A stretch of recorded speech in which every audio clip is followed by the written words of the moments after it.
وسلم دائما أبدا على حبيبي. السلام علیکم ورحمۃ اللہ وبرکاتہ. وعلیکم السلام ورحمۃ اللہ وبرکاتہ. مفتی صاحب کاروبار کے لیے کوئی وظیفہ بتا دیں, کام کے لیے اور اپنے مکان کے لیے بھی. اپنا مکان بنانا کوئی ضروری نہیں, میرا اپنا ذاتی مکان نہیں ہے, تم مجھ سے وظیفے مانگ رہے ہو. کرائے پہ رہو, مزے اڑاؤ, اور کیا. اپنا مکان تو بے وقوف لوگ بناتے ہیں. بہت پیسہ دے دیا اللہ نے اضافی, تو پھر بنا لو, ادھر ادھر ضائع ہو جائے گا. چلو اپنا مکان بنا لو, ورنہ مکان بے وقوف لوگوں کا کام ہے یار. مجھے سب سے زیادہ ضرورت ہے اپنے مکان کی, کیونکہ میرے تو بچے بھی ماشاءاللہ ہول سیل کے حساب سے, اور گھر بھی. مجھے ضرورت نہیں, مسافر خانہ ہے یار. آپ کہہ سکتے ہو بچے کہاں جائیں گے, پھر آپ مر گئے تو یہ تو کرایہ کون تمہارا باپ دے گا. کراچی میں تو ہر بات میں باپ کو لے آتے ہیں بیچ میں. تو بھائی اللہ نے اضافی پیسہ دیا تو پراپرٹی بنا کے چھوڑ جاؤ, وہ بیچ کے کر لیں گے کچھ. مگر کرائے پہ رہنے کا جو مزہ ہے وہ اپنے مکان میں مزہ نہیں. کرائے میں رہنے کا مزہ ہے کہ واٹ لگاؤ اس کے مکان, حقیقت ہے. اپنے مکان کا نلکا بھی ٹوٹتا ہے نا, غم ہوتا ہے. مالک مکان نے کروڑوں روپے لگا کے گھر بنایا, تم تھوڑا سا کرایہ دے کے اس میں انجوائے کرو. کئی سال کرایہ دیتے رہو گے, اس کے کروڑوں روپے پورے نہیں ہوں گے, اور تمہاری ایج پوری ہو جائے گی اور تم قبر میں چلے جاؤ گے. پھر تم بولو گے خام خامے میں نے کروڑوں روپے لگا کے اپنا ذاتی مکان میں خرچ کیا, مجھے کیا پتا تھا اتنے تھوڑے سے دن رہنا ہے. تو ہم تو جب بھی گھر میں جاتے ہیں ہم یہی سوچتے ہیں پتہ نہیں کل صبح اٹھیں گے نہ اٹھیں. کیا خیال ہے بھائی, زندہ رہیں گے نہ رہیں. ابے ان دیواروں سے کیا دل لگانا ہے یار, کیا دل لگانا ہے اینٹوں سے. میری اینٹ ہے, میری ٹائل ہے, بھاڑ میں جائے تیری اینٹ ہے. زندگی ہے کتنی تھوڑی, بہت زیادہ جی لیے, 80 سال نکال لیں گے. بولتے پراٹھے جس اسپیڈ سے ہم کھا رہے ہیں مجھے نہیں لگتا میں 80 سال تک رہوں گا. صحیح ہے نا. ہم کہتے ہیں پراٹھے کھا کے مر جانا, یہ بغیر پراٹھوں کے 80 سال تک زندہ رہنے سے بہتر ہے. اللہ بچائے. ویسے جب مرنے لگتا ہے پھر آدمی یہ نہیں سوچتا, پھر کہتے ہیں یار خیر. وہ ایک آدمی کہتا تھا اللہ زندگی سے موت ہی بہتر ہے. بار بار کہتا تھا تو کوئی درخت پہ چڑھ کے کسی نے رسی پھینک دی, اور یہ اس نے رسی دیکھی دعا مانگ رہے ہیں اللہ زندگی سے موت ہی بہتر ہے. تو جب پھندا دیکھا نا, اس نے کہا یہ کیا ہے, اوپر سے آواز آئی اے میرے بندے میں اللہ ہوں, میں نے تیری دعا سن لی ہے, تو یہ پھندا گلے میں ڈال, میں کھینچ لوں گا اوپر. تو کہتے ہیں اللہ یہاں تو کوئی مذاق بھی نہیں کر سکتا. تو بہرحال زندگی کا کوئی بھروسہ. بہت جی لی, 80 سال جی لیں گے تو 80 میں کتنا ٹائم رہ گیا, ایسے ٹھک ٹھک ٹھک ٹھک کر کے ٹائم گزرتا ہے, اور وہ بھی بہت ہی مشکل ہے. اگلے سال کا بھروسہ نہیں ہے یار. کیا میرا مکان, میری گاڑی, میری سے بیوی ہونی چاہیے یار. اس میں آدمی غیرت کا تقاضا یہ ہے کہ اس میں یہ باتیں نہ کرے. باقی مکان مالک کا ہو, رہے گا کون. یہ تو فائدہ ہے نا, پیسہ اس کمبخت نے لگایا, بے وقوف نے. رہ کون رہا ہے, مزے آپ اڑا رہے ہو. صحیح ہے نا. اور کرایہ دار دیکھو مالک مکان کے گھر کی جو واٹ لگاتے ہیں اس کا اپنا مزہ لگانی نہیں چاہیے, لیکن وہ ساری ریپیئرنگ وہ کر رہا ہوتا ہے. اور پھر لوگ کہتے ہیں وہ نکال دے گا تو کہاں جائیں گے, کوئی بات نہیں, اگلی گلی میں چلے جاؤ. وہ بھی مسافر خانہ, یہ والی گلی, وہ والی بھی, وہاں سے بھی لاش اٹھے گی ایک دن, جنازہ وہاں سے بھی. بلکہ کرائے کے گھر میں اور آسانی ہے کہ جہاں چاہو رہو. اب دیکھو میرے پاس آپشن ہے, میں لاہور میں جا کے رہوں, کہ میں فیصل آباد میں جا کے رہوں, کہ میں اسلام آباد میں جا کے رہوں. میرے پاس آپشن ہے. جن کا ذاتی گھر ہے ان کو تو بیچنے میں اتنا ٹائم لگے گا. ہم نے ادھر نوٹس دیا بھائی ہم جا رہے ہیں, پرلی گلی سے نکل لو. مسافر خانہ ہے, چلتے پھرتے ہی مر جاؤ گے بھائی. کہیں بھی ہمارا اسٹے نہیں ہے. یہ رہنے کی جگہ بے وقوفوں کے رہنے کی جگہ ہے. جو دنیا کا پرلے درجے کا انٹرنیشنل بے وقوف ہے, گدھا ہے, وہ اس دنیا کو سمجھتا ہے کہ رہنے کی جگہ, جس میں تھوڑی سی سینس ہے نا, پی کے نہیں آیا ہے, اس کو پتا ہے یہ رہنے کی جگہ نہیں ہے, دل لگانے کی جگہ نہیں ہے. یہ بے وقوف اور گدھے ہیں جو ان اینٹوں سے دل لگاتے ہیں. پھر بھی میں کہتا ہوں بہت پیسہ ہے تو بنا لو. ایسا نہ ہو جن کا بنا ہوا گھر ہے وہ پھر کہیں کہ ہمیں بے وقوف ہے. ان کے بارے میں تعویل کرتا ہوں کہ ان کے پاس اتنا پیسہ تھا کہ انہوں نے کھا بھی لیا, پی بھی لیا, شادیاں بھی ہو گئی, بچے بھی ہو گئے. اب ان کو سمجھ میں نہیں آ رہا, انہوں نے کہا چلو گھر بنا لیتے ہیں. اس کا فائدہ یہ ہوگا کہ بچوں کے کام آ جائے گا پراپرٹی. حدیث میں یہ ترغیب ہے کہ اگر اللہ نے آپ کو پیسہ دیا, نہیں دیا تو ٹینشن نہ لو, اللہ پہ توکل کرو, اللہ نے آپ کو کھلایا, بچوں کو بھی کھلائے گا. لیکن صحیح حدیث ہے اگر اللہ نے پیسہ دیا ہے تو پھر حدیث میں ترغیب ہے بچوں کے لیے چھوڑ کے جاؤ, بچوں کو لاوارث مت کرو. کچھ اتنا تھوڑا بہت بچا لیں بچوں کے لیے. اس کا طریقہ ہے پلاٹ لے کے ڈال دیں. سمجھتے ہو سمجھتے ہو؟ پلاٹ لے کے ڈالتے ہیں، اس کی قیمت زیادہ تیزی سے بڑھتی ہے، جب آپ مریں گے تو وہ بہت اوپر جا چکا ہوگا، بچوں کے کام آ جائے گا. تو ورنہ بعض دفعہ ایسا ہوتا ہے کہ بچے رول رہے ہوتے ہیں، پاؤں میں پہننے کی چپل نہیں ہوتی ان کے پاس، تو اگر اللہ نے مال دیا ہے تو پھر بچوں کے لیے کچھ آپ کو بنا کے جانا پڑے گا. سمجھتے ہو؟ تو اس نیت سے کوئی کر لے تو ٹھیک ہے. یہ پتہ نہیں کہاں سے بات آئی تھی، یہ سوال پوچھا کیا تھا، ہم نکل کدھر کو لیے. کاروبار کا وظیفہ، مکان کا وظیفہ تو میں نہیں بتاؤں گا، ذاتی مکان کی ضرورت ہی نہیں ہے. کیا کاروبار کے لیے میں وظیفہ بتا دیتا ہوں. وہ وظیفہ یہ ہے کہ صبح اٹھ کے جاگنگ کرو. پہلے تو فجر کی نماز پڑھو، پھر جاگنگ کرو، پھر پٹھان روٹی کے 2 پراٹھے کھاؤ. اس سے آپ کو ملے گی موٹیویشن. جب کاکڑ دن نہ ہو جائے گا. کاکڑ دن نہ سمجھتے ہو؟ نئے نئے لوگ آتے رہتے ہیں، پرانے بور ہو جائیں گے.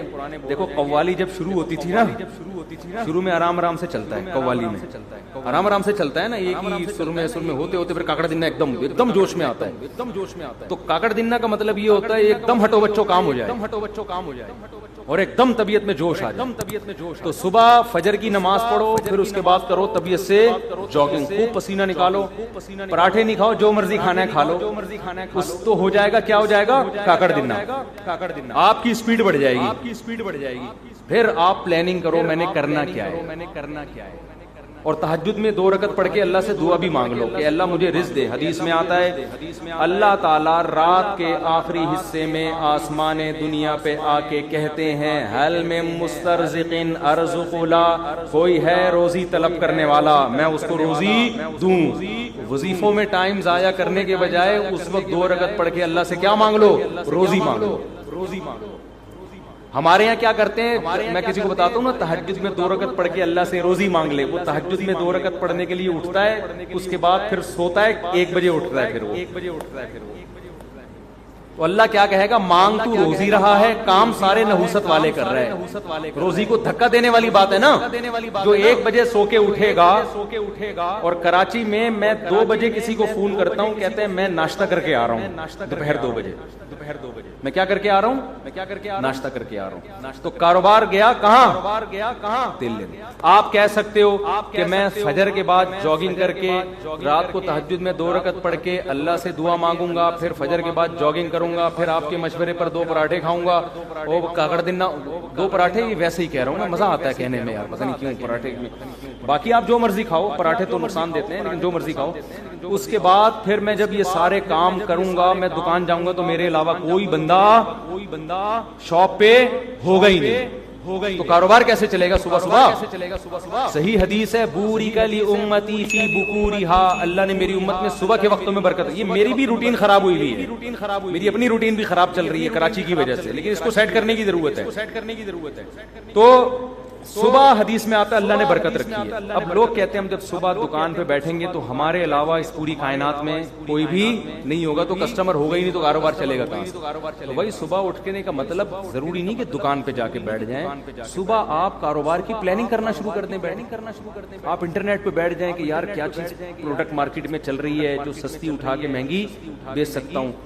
کاروبار کا مطلب دکان میں بیٹھنا تھوڑی ہوتا ہے، پلاننگ بھی تو کرنی ہوتی ہے نا. کیا ہو گیا؟ تو صبح آپ بیٹھو، جب جاگنگ کر کے پراٹھے کھاؤ، چائے نہیں پی لو تو بھی غلط ہے، لیکن پی رہے ہیں تو کیا کریں.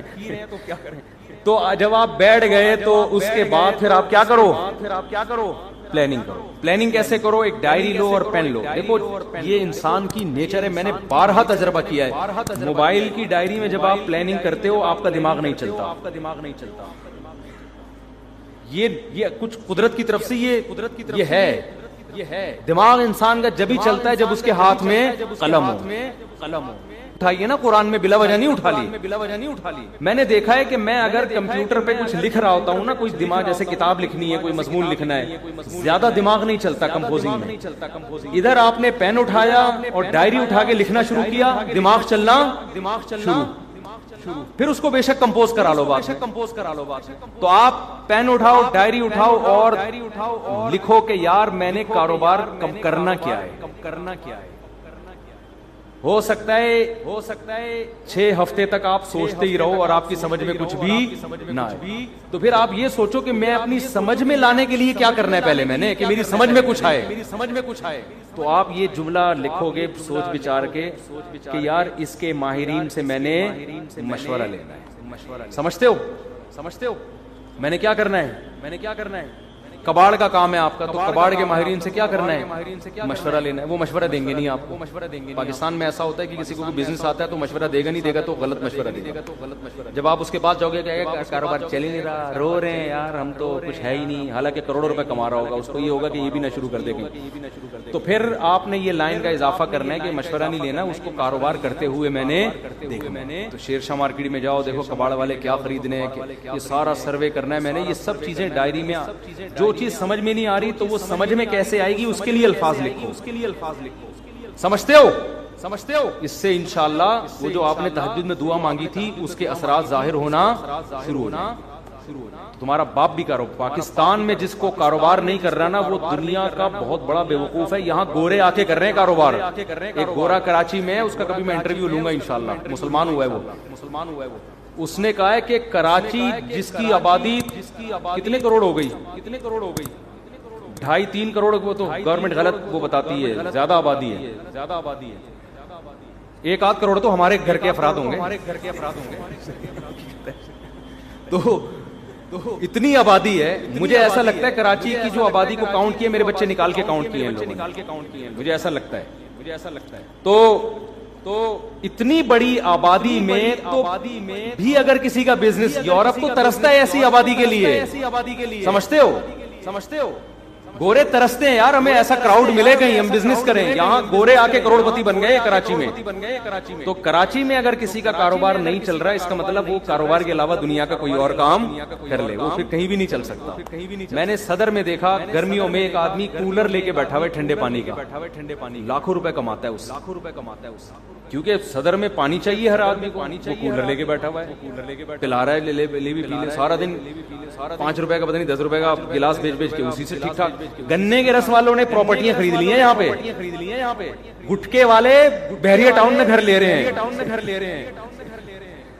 جب آبادی زیادہ ہوتی ہے تو بزنس چھانگا مانگا کے جنگلات میں تھوڑی ہوگا, بزنس تو یہی ہوگا. سبزی منڈی میں جا کے دیکھو کیسے کروڑ پتی, ٹماٹر بیچ کے ارب پتی بن گئے ہیں. کراچی میں تو آپ نے مائنڈ استعمال کرنا ہے, کھوپڑی استعمال کرنی ہے تو کھوپڑی بھی استعمال کرو, اور رات کو بیٹھ کے تہجد میں اللہ سے 2 رکعت پڑھ کے دعا مانگو.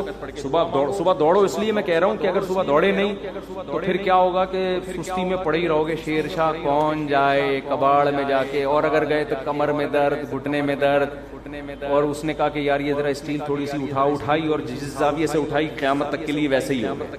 ایک صاحب نے مجھے اپنا واقعہ سنایا, کہہ رہے میں حج کرنے کے لیے گیا, ان کی عمر 50 سے اوپر تھی, سچا واقعہ ہے. کہتے ہیں میں حج کرنے کے لیے گیا تو پہلے چکر میں رمل کرنا پڑتا ہے نا تھوڑا اکڑ کے, کہہ رہے میں نے یوں کیا تو میں یوں ہی ہو گیا, کیونکہ عادت ہی نہیں تھی ورزش کرنے کی, چلنے پھرنے کی. کہہ رہے ہیں ایسا پٹھے میرا پہلے جھٹکے میں ہی اٹکے ہیں, اکڑے ہیں, کہ اس کے بعد کافی ٹائم لگا دوبارہ نارمل کنڈیشن میں آنے میں. مالشیں ہوئی, پتہ نہیں میڈیسن لیے, پھر جا کے وہ رمل ہی رہا ان کا. اب تک میرا خیال ہے رمل ہی ہوتا ہے, گھر میں بھی رمل کرتے ہوئے آئے, تو یہ حال ہو جاتا ہے انسان کا. تو اس لیے میں کہہ رہا ہوں صبح دوڑو گے تو ذرا فائدہ ہوگا. یہ وظیفہ میں نے آپ کو بتا دیا, اس پر عمل کریں. پھر بھی پیسہ نہیں آیا تو اس کا مطلب اللہ نے آپ کی قسمت میں کیا لکھی دی ہے, غربت. پھر وہ نجومی والا واقعہ سوچا کریں. ایک نجومی کے پاس گیا غریب آدمی کہ بھائی میرے پاس پیسہ کیا ہے, میں بہت پریشان ہوں غربت سے. اس نے کہا, لکیریں دیکھ کے کہا 10 سال اور پریشان رہیں گے آپ. یہ خوش ہو گیا کہ پھر اس کے بعد شاید پیسہ آ جائے. اس نے کہا پھر پیسہ آئے گا. اس نے کہا نہیں, پھر آپ کو غربت کی عادت ہو جائے گی, پریشانی ختم ہو جائے گی. تو آپ اس طرح سے بزنس کریں, یا تو پیسہ آ جائے گا ورنہ آپ کو خجل خواری کی عادت پڑ جائے گی. یہ بھی ٹھیک ہے, کیا خیال ہے؟ اس کا اپنا مزہ ہے بھائی. یہ جو رات کو گٹر کے ڈھکن پہ بیٹھے ہوئے ہوتے ہیں, آپ کیا سمجھتے ہیں ٹینشن میں ہوتے ہیں بے روزگار لوگ؟ تو لائف کو انجوائے کر رہے ہوتے ہیں. مفتی طارق مسعود صاحب کے بیانات سننے کے لیے youtube.com/مفتی طارق مسعود کو سبسکرائب کریں, اور اگر آپ لائیو ویڈیو کو کبھی بھی مس نہیں کرنا چاہتے ہیں تو سبسکرائب کرنے کے بعد بیل آئیکن پہ کلک کرنا مت بھولیں. جزاک اللہ.